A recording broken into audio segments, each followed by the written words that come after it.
बिस्मिल्लाहिर्रहमानिर्रहीम। अब शजरकारी ना करने का कोई बहाना नहीं चलेगा।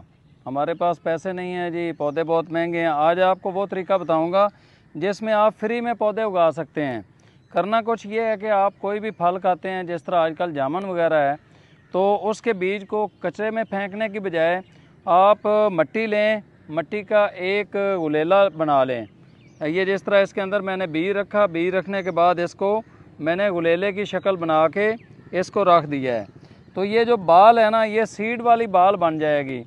तो सीड बाल के ज़रिए पूरी दुनिया जो है वो शजरकारी कर रही है, और पाकिस्तान में इसका अभी तक लोगों को पता ही नहीं है।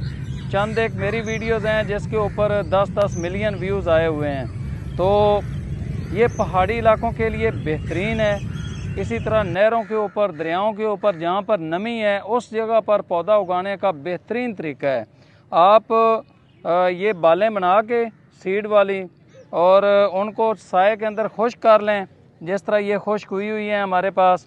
तो इनको आप जहाँ जहाँ पे पौधे लगाना चाहते हैं वहाँ वहाँ पे रख दें, और इसका फ़ायदा ये होगा कि जो ही इसके ऊपर बारिश पड़ेगी या पानी इसको लगेगा तो ये मिट्टी की बनी हुई है, मिट्टी के साथ ही ये वेल्ड हो जाएगी, उसके साथ चिमट जाएगी मिट्टी, और चंद दिन के अंदर ही इससे वो जो बीज आपने लगाया है उसमें से पौधा निकलेगा, उसकी जड़ें ज़मीन के अंदर चली जाएंगी और जो पौधा है वो बाहर निकल आएगा।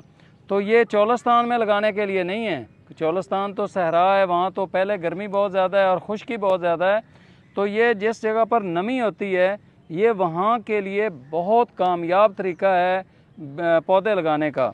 अगर आप वैसे बीज बखेरते हैं, उसका नुकसान ये है कि कुछ तो परिंदे खा जाएंगे, कुछ हवा उनको उड़ा के पता नहीं कहाँ फेंकेगी, और तीसरे नंबर पे जब बारिश आएगी तो वो बीज उस पानी के अंदर बह जाएगा नदी नालों के ज़रिए।